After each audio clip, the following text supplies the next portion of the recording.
हम middle class लोगों की सैलरी रेत की मुट्ठी जैसी होती है, जितना कसकर पकड़ो उतनी तेज फिसल जाती है। सैलरी अकाउंट में आते ही ईएमआई याद आती है, किराया याद आता है, mobile bill, ration, petrol, Netflix, और फिर अचानक कोई शादी, कोई मेडिकल खर्च, कोई इमरजेंसी, और महीने के बीच में सिर्फ एक सवाल घूमता है, अगली सैलरी कब आएगी। हम मेहनत पूरी करते हैं, टाइम पूरा देते हैं, लेकिन पैसा कभी हमारे लिए काम नहीं करता। हम पैसा कमाते हैं और पैसा चुपचाप हमें छोड़कर चला जाता है। लेकिन क्या यही जिंदगी है, या इससे बाहर निकलने का कोई रास्ता भी है? आज हम समझेंगे पैसे से पैसा कैसे बनता है, 7-3-2 रूल क्या है और क्यों। वॉरेन बफेट अपनी दौलत का राज सिर्फ एक चीज को मानते हैं, कंपाउंडिंग। वीडियो अंत तक देखना, क्योंकि हो सकता है आज तुम्हारी सोच बदल जाए। पार्ट 1, 3 दोस्त 3 सोच। 3 दोस्त थे, विजय, शुभम और आकाश। तीनों एक छोटे से शहर में पले बढ़े थे, जहां शाम जल्दी हो जाती थी, दुकानें जल्दी बंद हो जाती थी और सपने अक्सर घर की चारदीवारी में ही सीमित रह जाते थे। वहां लोग नौकरी को ही सबसे बड़ी उपलब्धि मानते थे। सरकारी हो जाए तो जिंदगी बन गई, यही सोच थी। लेकिन इन तीनों के दिमाग में कुछ और चल रहा था। कॉलेज के आखिरी साल में जब सब अपने भविष्य को लेकर कंफ्यूज थे, ये तीनों देर रात तक छत पर बैठकर बातें करते थे। बातों का विषय हमेशा एक ही होता था, अमीर बनना है। सिर्फ नौकरी नहीं करनी, सिर्फ महीने भर का खर्च निकालना नहीं, बल्कि कुछ बड़ा करना है। तीनों के पास इंजीनियरिंग की डिग्री थी। 4 साल की पढ़ाई, प्रैक्टिकल्स, एग्जाम्स, प्रोजेक्ट्स और प्लेसमेंट की टेंशन के बाद अब उनके हाथ में वो कागज था जो समाज की नजर में उन्हें सेटल बना देता है। लेकिन उनके लिए वो डिग्री मंजिल नहीं थी, वो तो सिर्फ टिकट थी, मुंबई जाने की टिकट। मुंबई, सपनों की नगरी, जहां हर दूसरा इंसान कुछ बनने आया है, जहां भीड़ बहुत है लेकिन मौके उससे भी ज्यादा। जब तीनों पहली बार मुंबई पहुंचे तो स्टेशन की भीड़ देखकर एक पल को डर भी लगा। इतने लोग, इतनी भागदौड़, इतनी तेज जिंदगी, लेकिन उसी भीड़ में उन्हें अपना भविष्य भी दिख रहा था। उन्हें लगा, अगर यहां लाखों लोग कुछ बन सकते हैं तो हम क्यों नहीं। सपना तीनों का एक ही था, अमीर बनना। लेकिन सोच बिल्कुल अलग थी। विजय हमेशा से ग्रुप का सबसे एक्साइटेड और जोशीला लड़का था। कॉलेज में भी अगर कोई नई चीज आती थी तो सबसे पहले वही ट्राई करता था। उसके लिए जिंदगी का मतलब था अनुभव। वो कहता था, पैसा कमाने का क्या फायदा अगर जिंदगी एंजॉय ही ना कर पाए। उसे लगता था कि यंग एज दोबारा नहीं आएगी। अभी घूमना है, अभी दिखना है, अभी जीना है। उसकी नजर में अमीर बनने का मतलब था अच्छी लाइफस्टाइल, ब्रांडेड कपड़े, नया फोन, सोशल सर्कल, लोगों के बीच एक स्टेटस। उसे विश्वास था कि जब कमाना शुरू कर देगा तो धीरे धीरे सब सेट हो जाएगा। सेविंग बाद में कर लेंगे, इन्वेस्टमेंट बाद में कर लेंगे, अभी तो लाइफ जीनी है। दूसरी तरफ शुभम था, शांत, सोचने वाला, हर चीज को गहराई से समझने वाला। कॉलेज में भी जब बाकी लोग सैलरी पैकेज की बात करते थे, वो पूछता था, कंपनी कितने साल टिकेगी। जब लोग बाइक खरीदने का प्लान बनाते थे, वो पूछता था, अगर वही पैसा कहीं लगाया जाए तो 10 साल बाद कितना होगा। उसे हमेशा से जमीन, प्रॉपर्टी और डेवलपमेंट में दिलचस्पी थी। जब भी शहर में कोई नया मॉल या बिल्डिंग बनती थी, वो उसके बारे में पढ़ता था। उसे समझना था कि शहर कैसे बढ़ते हैं और पैसे कहां से बनते हैं। उसके लिए अमीर बनने का मतलब था एसेट्स बनाना, ऐसी चीजें जो उसके सोने पर भी उसके लिए काम करें। और फिर था आकाश, तीनों में सबसे ज्यादा ऑब्जर्व करने वाला। कम बोलता था, लेकिन जो बोलता था सोच समझकर। कॉलेज के दिनों में ही उसने स्टॉक मार्केट के बारे में पढ़ना शुरू कर दिया था। उसे चार्ट समझ में आते थे, उसे नंबर पसंद थे, उसे लॉजिक पसंद था। जब बाकी दोस्त आईपीएल की बात करते थे, वो कभी कभी पूछ बैठता था, अगर किसी कंपनी का प्रॉफिट हर साल 15% बढ़ रहा है तो 10 साल बाद उसका स्केल कितना बड़ा होगा। उसे जल्दी अमीर नहीं बनना था, उसे सिस्टम समझना था। तीनों एक ही कमरे में बैठते थे, एक ही चाय की दुकान पर जाते थे, एक ही लोकल ट्रेन पकड़ते थे, लेकिन उनके दिमाग में चल रही फिल्म अलग अलग थी। विजय खुद को एक ऐसी जिंदगी में देखता था जहां लोग उसे नोटिस करें।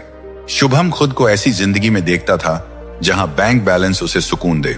आकाश खुद को ऐसी जिंदगी में देखता था जहां पैसों का ग्राफ धीरे धीरे ऊपर जाता रहे। तीनों की शुरुआत एक जैसी थी, मिडिल क्लास बैकग्राउंड, सीमित पैसे, बड़े सपने। लेकिन असली फर्क कमाई में नहीं था, असली फर्क था सोच में। एक सोच कहती थी पहले खर्च फिर बचत, दूसरी सोच कहती थी पहले एसेट फिर आराम, तीसरी सोच कहती थी पहले नियम समझो फिर पैसा लगाओ। उन्हें उस वक्त अंदाजा भी नहीं था कि यही सोच आगे चलकर उनकी पूरी जिंदगी की दिशा तय करेगी।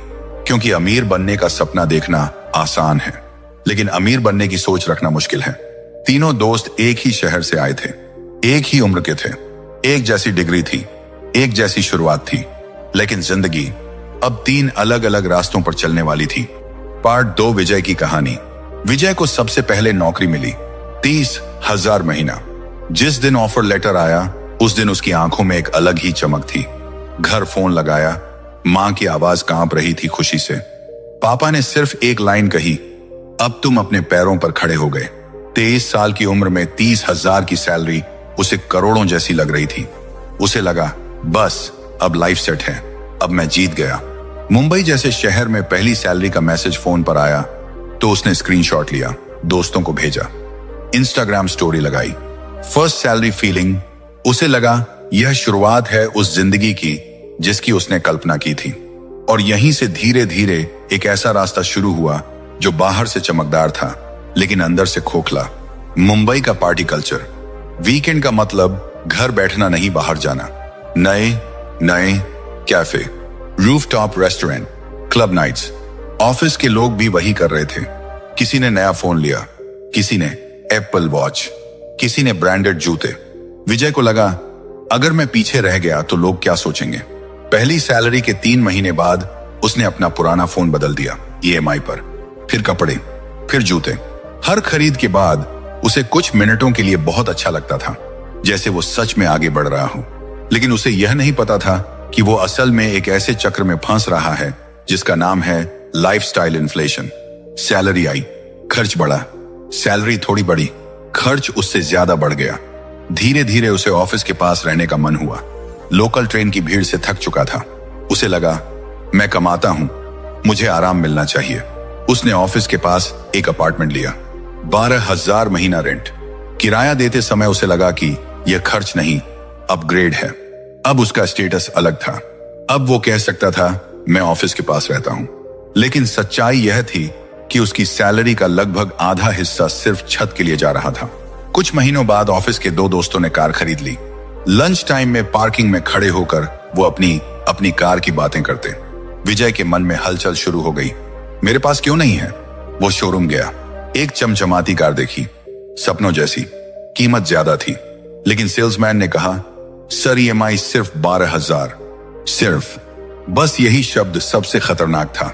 12,000 EMI, 12,000 रेंट, 30,000 की सैलरी में 24,000 तो पहले दिन से फिक्स।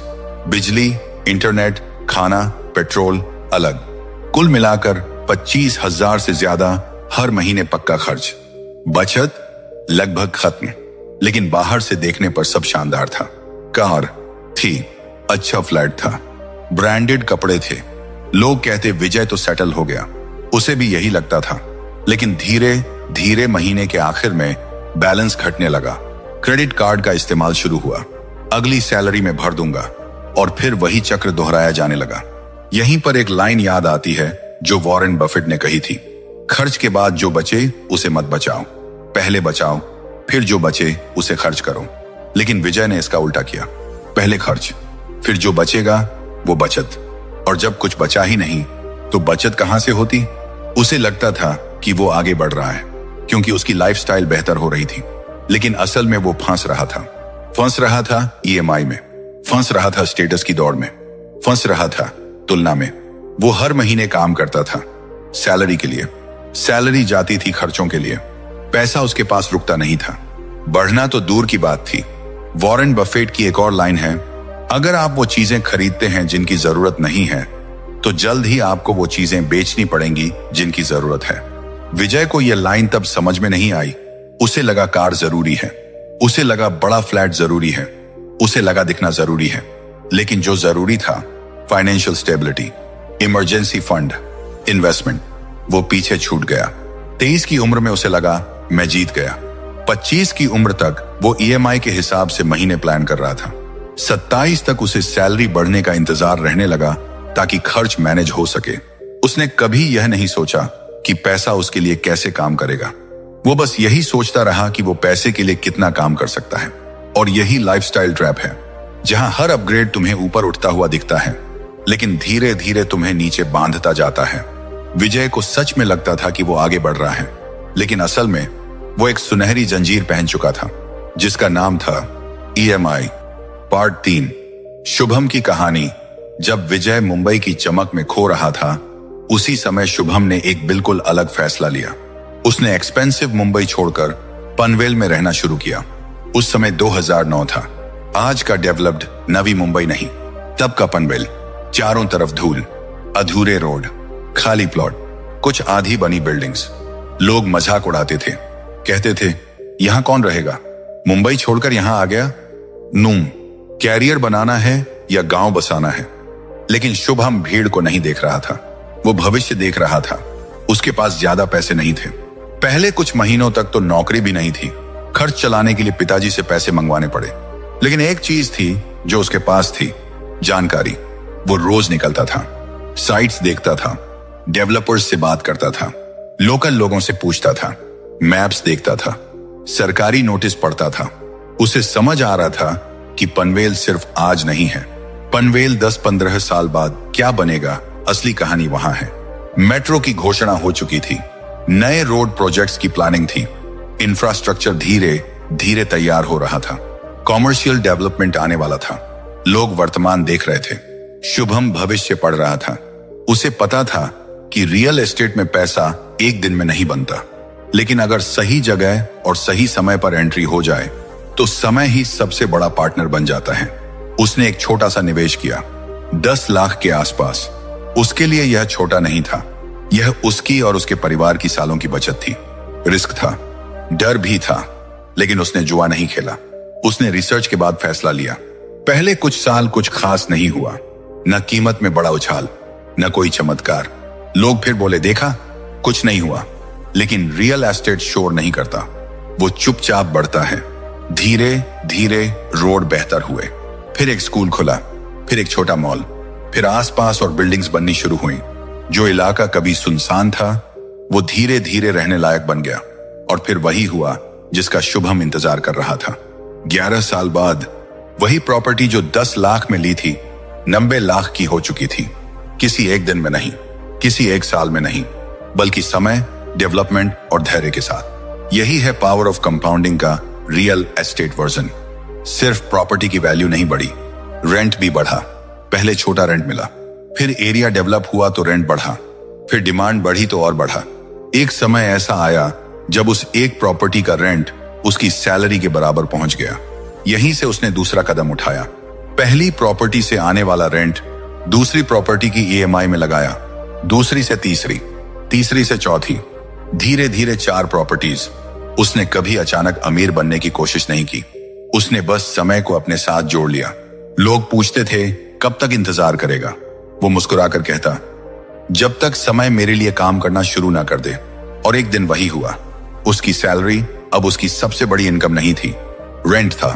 अब वो काम कर रहा था क्योंकि वो करना चाहता था, जरूरत से नहीं। वो सुबह उठकर ऑफिस जाता था, लेकिन अगर कल छोड़ना पड़े तो जिंदगी नहीं रुकेगी, क्योंकि उसके पास एसेट्स थे। एसेट्स जो हर महीने पैसे ला रहे थे, एसेट्स जो हर साल कीमत में बढ़ रहे थे। उसने कोई लॉटरी नहीं जीती, उसने कोई शॉर्टकट नहीं लिया। उसने सिर्फ एक काम किया, जल्दी शुरुआत की, सही जगह चुनी और धैर्य रखा। जहां बाकी लोग 5 साल में रिजल्ट चाहते थे, वो 10-15 साल की सोच रहा था। और यही फर्क था, वो काम नहीं कर रहा था, उसके एसेट्स काम कर रहे थे। जब लोग सैलरी का इंतजार करते थे, वो रेंट की नोटिफिकेशन देखता था। जब लोग EMI से बंधे थे, वो एसेट्स से आजाद हो चुका था। रियल एस्टेट ने उसे सिर्फ पैसा नहीं दिया, उसे समय दिया, सुकून दिया, चॉइस दी। और यही असली अमीरी है। पार्ट 4, आकाश की कहानी। जहां विजय लाइफस्टाइल में उलझ गया था और शुभम जमीन में भविष्य ढूंढ रहा था, वहीं आकाश ने एक तीसरा रास्ता चुना। न ज्यादा शोर, न ज्यादा दिखावा। उसे पता था कि स्टॉक मार्केट जल्दी अमीर बनने की जगह नहीं है, लेकिन सही तरीके से खेलो तो यह धीरे धीरे जिंदगी बदल सकता है। आकाश ने सबसे पहले अपने पैसों को सिस्टम दिया। उसने 50-30-20 रूल अपनाया। 50% जरूरतों के लिए, 30% लाइफस्टाइल के लिए, 20% सीधा निवेश। उसने फैसला किया कि जो भी हो जाए यह 20% कभी मिस नहीं होगा। सैलरी कम हो या ज्यादा, महीने में कितना भी खर्च हो, निवेश पहले कटेगा। वह कहता था, अगर खुद को पहले पे नहीं करोगे तो जिंदगी भर दूसरों के लिए काम करते रहोगे। उसे याद थी वॉरेन बफेट की एक लाइन, खर्च के बाद जो बचे उसे मत बचाओ, पहले बचाओ फिर जो बचे उसे खर्च करो। आकाश ने इसे नियम बना लिया। उसने शुरुआत की इंडेक्स फंड SIP से। कोई हाई रिस्क स्टॉक नहीं, कोई टिप्स नहीं, कोई शॉर्टकट नहीं। हर महीने ऑटो डेबिट, चाहे मार्केट ऊपर हो या नीचे। शुरुआत में उसे बहुत एक्साइटमेंट नहीं मिला। ग्राफ धीरे धीरे बढ़ रहा था, कोई बड़ा जंप नहीं। कई बार मार्केट गिरता था और उसका पोर्टफोलियो लाल हो जाता था। दोस्त कहते थे, देखा मार्केट जुआ है, लेकिन आकाश जुआ नहीं खेल रहा था, वह समय खरीद रहा था। उसने एक और नियम जोड़ा, हर साल अपनी इन्वेस्टमेंट 10% बढ़ानी है। सैलरी बढ़े या ना बढ़े, SIP जरूर बढ़ेगी। पहले साल 5,000, अगले साल 5,500, फिर 6,000 से ज्यादा। धीरे धीरे उसका निवेश बढ़ता गया। उसे वॉरेन बफेट की एक और बात याद रहती थी, स्टॉक मार्केट अधीर लोगों से पैसा लेकर धैर्यवान लोगों को देता है। आकाश अधीर नहीं था। उसने समझ लिया था कि मार्केट में अमीर वही बनता है जो टिकता है। लेकिन वह यही नहीं रुका। उसे समझ आ गया कि सिर्फ सैलरी से बड़ा कॉर्पस बनाना मुश्किल है। इसलिए उसने साइड इनकम बनानी शुरू की। शाम को फ्रीलांसिंग, वीकेंड पर छोटे IT प्रोजेक्ट्स, ऑनलाइन स्किल्स सीखना। उसने कोडिंग सुधारी, डेटा टूल्स सीखे, छोटे छोटे क्लाइंट्स लिए। शुरुआत में एक्स्ट्रा 5,000 मिलते थे, फिर 10,000, फिर कभी कभी 20,000 भी। उसने उस एक्स्ट्रा इनकम को खर्च नहीं किया, सीधा निवेश में डाल दिया। अब उसकी SIP सिर्फ सैलरी से नहीं चल रही थी, उसके स्किल्स भी उसके लिए पैसा बना रहे थे। धीरे धीरे उसके मल्टीपल इनकम सोर्स बन गए। Job income, freelancing income, bonus income. हर बार वही नियम, पहले निवेश। कई बार मार्केट क्रैश हुआ, उसका पोर्टफोलियो गिरा, लोग पैनिक में बेच रहे थे, लेकिन उसे बफेट की लाइन याद थी, जब लोग लालची हों तो डरिए, और जब लोग डर रहे हों तो लालची बनिए। जब सब डर रहे थे, आकाश ने SIP बढ़ा दी, क्योंकि उसे पता था कि डिस्काउंट पर खरीदना ही लॉन्ग टर्म वेल्थ का आधार है। साल दर साल उसका कॉर्पस बढ़ता गया। पहले 2-3 साल में ग्रोथ छोटी थी, फिर कंपाउंडिंग ने असर दिखाना शुरू किया। पहले जो इंटरेस्ट मिलता था वो छोटा था, फिर इंटरेस्ट पर इंटरेस्ट जुड़ने लगा, फिर वही इंटरेस्ट उसकी एनुअल कंट्रीब्यूशन से भी ज्यादा होने लगा। यहीं पर उसने असली मैजिक महसूस किया। उसे समझ आया कि पैसा कमाने से ज्यादा जरूरी है पैसा टिकाना और उसे समय देना। 10 साल के अंदर उसका पोर्टफोलियो इतना बड़ा हो चुका था कि अगर वह चाहे तो बेसिक खर्च इन्वेस्टमेंट रिटर्न से कवर हो सकते थे। वह अब काम इसलिए कर रहा था क्योंकि उसे करना अच्छा लगता था, न कि इसलिए क्योंकि EMI भरनी है। वह अक्सर कहता था, रिस्क वहां से आता है जहां समझ नहीं होती। उसने बिना समझे कभी निवेश नहीं किया। उसने धैर्य को स्किल बना लिया। धीरे धीरे उसकी इन्वेस्टमेंट इनकम उसकी लाइफस्टाइल कॉस्ट को पकड़ने लगी। और एक दिन उसने कैलकुलेट किया, अगर यही ग्रोथ रेट 5 साल और चला तो वह फाइनेंशियली इंडिपेंडेंट हो जाएगा। न कोई लॉटरी, न कोई क्रिप्टो गैम्बल, न कोई ओवरनाइट सक्सेस, सिर्फ डिसिप्लिन, कंसिस्टेंसी और कंपाउंडिंग। जब लोग सैलरी इंक्रीमेंट का इंतजार कर रहे थे, आकाश कंपाउंडिंग इंक्रीमेंट देख रहा था। वह समझ चुका था कि असली आजादी हाई इनकम से नहीं आती, फाइनेंशियल कंट्रोल से आती है। और इसीलिए वह मुस्कुराकर कह सकता था, मैं काम करना चाहता हूं, मजबूरी में नहीं। यही था उसका game, stock market plus sir discipline plus time. और यही वजह थी कि उसकी कहानी चुपचाप चल रही थी, लेकिन सबसे स्थिर थी। 7-3-2 रूल ऑफ कंपाउंडिंग। अब ध्यान से समझो, क्योंकि यही वो जगह है जहां ज्यादातर लोग गलती कर देते हैं। लोग सोचते हैं कि पैसा तभी बड़ा बनता है जब बहुत बड़ा अमाउंट लगाया जाए, लेकिन सच्चाई यह है कि पैसा अमाउंट से नहीं, रेट और टाइम से बढ़ता है। 7-3-2 रूल इसी खेल को आसान भाषा में समझाता है। अगर आपको औसतन 10% का रिटर्न मिलता है तो आपका पैसा लगभग 7 साल में 2 गुना हो जाता है। मान लो आपने 1 लाख निवेश किए, अगर 10% सालाना रिटर्न मिलता है तो लगभग 7 साल में वह 2 लाख के आसपास हो जाएगा। यह सुनने में बहुत रोमांचक नहीं लगता। 7 साल इंतजार और सिर्फ 2 गुना। यही वजह है कि ज्यादातर लोग बीच में ही रुक जाते हैं, क्योंकि पहले 7 साल कंपाउंडिंग का सबसे धीमा हिस्सा होता है। यही वो फेज है जहां लोग पेशेंस खो देते हैं। पहले साल में 10% का मतलब सिर्फ 10,000 की बढ़त। दूसरे साल 10% अब 1,10,000 पर लगेगा। तीसरे साल 1,21,000 पर। शुरुआती बढ़त छोटी दिखती है, धीमी लगती है, उबाऊ लगती है, लेकिन असली खेल यहां से शुरू होता है। पहले 7 साल बेस बनता है। इन 7 सालों में आप अमीर नहीं बनते। आप नींव बनाते हैं, जमीन तैयार करते हैं, गति इकट्ठी करते हैं। जब 1 लाख 2 लाख बनता है तब लोग कहते हैं बस इतना, लेकिन उन्हें यह समझ नहीं आता कि अब आगे जो होगा वो अलग होगा। अब शुरू होते हैं अगले 3 साल। जब 2 लाख पर 10% लगता है तो बढ़त अब 20,000 की होती है, 10,000 की नहीं। यही फर्क है। अब पैसा खुद भी कमाने लगा है। अब आपका पैसा आपके लिए काम कर रहा है। अगले 3 साल ग्रोथ तेज होती है, क्योंकि अब हर साल की बढ़त पिछले साल से बड़ी होती जाती है। ग्राफ अब थोड़ा ऊपर उठता दिखने लगता है। और फिर आते हैं आखिरी 2 साल। यही वो फेज है जिसे एक्सपोनेंशियल जंप कहते हैं। जब बेस बड़ा हो जाता है तो 10% भी बड़ा बन जाता है। अगर आपके पास 4 लाख हैं तो 10% मतलब 40,000। अगर 8 लाख हैं तो 10% मतलब 80,000। अब बढ़त सैलरी जैसी लगने लगती है। और यही है कंपाउंडिंग का जादू।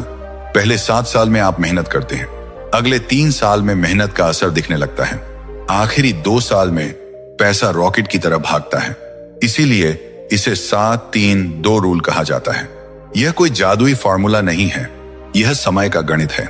शुरुआत में लाइन सीधी लगती है, धीरे धीरे कर्व बनता है, फिर वही कर्व तेजी से ऊपर उठता है।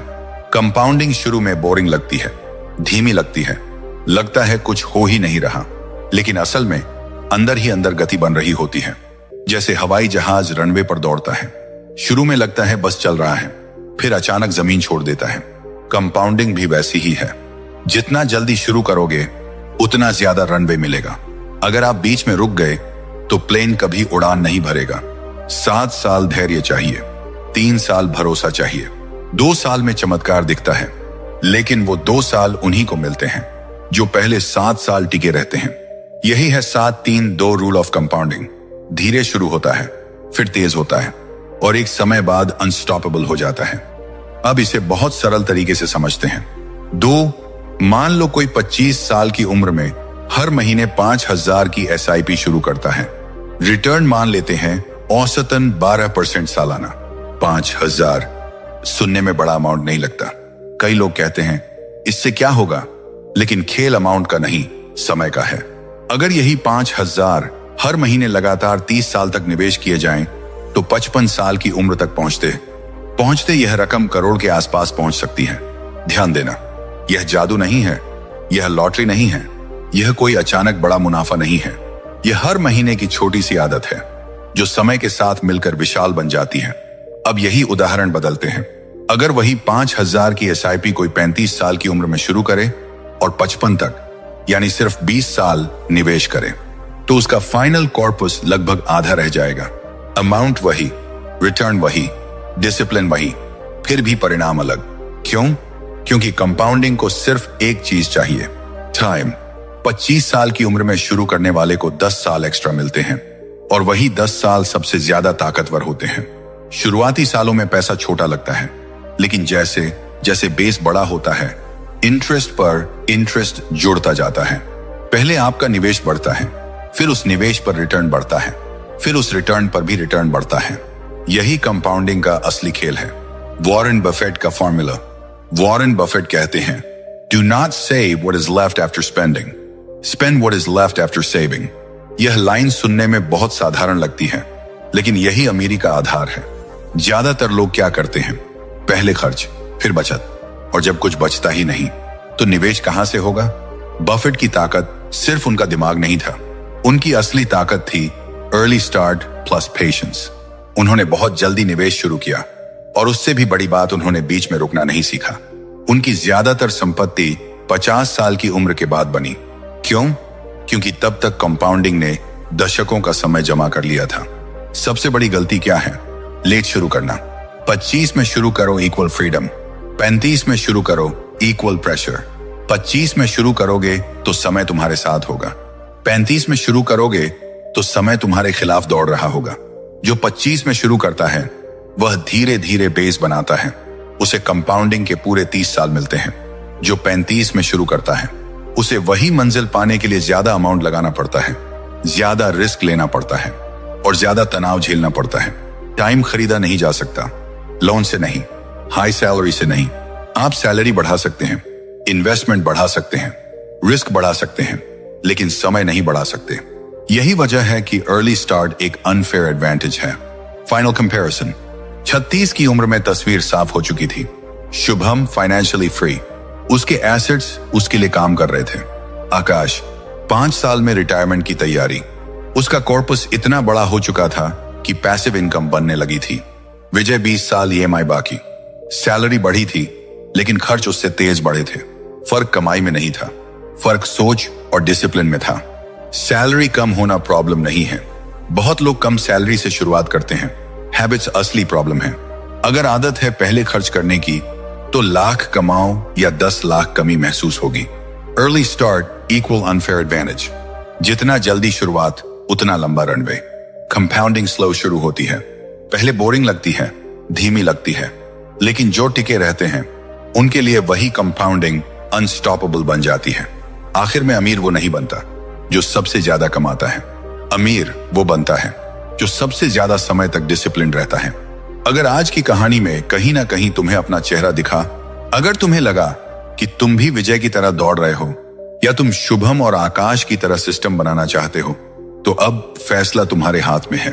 अगर आप चाहते हो कि मैं 5,000 से 50,000 तक की पूरी SIP strategy step by step break down करूं, एक ऐसा अर्ली रिटायरमेंट रोड मैप बनाऊं जिसे मिडिल क्लास रियलिस्टिकली फॉलो कर सके, और एक प्रैक्टिकल इन्वेस्टिंग गाइड दूं जो थियरी नहीं ग्राउंड रियलिटी पर बेस्ड हो, तो कमेंट करो फाइनेंशियल फ्रीडम।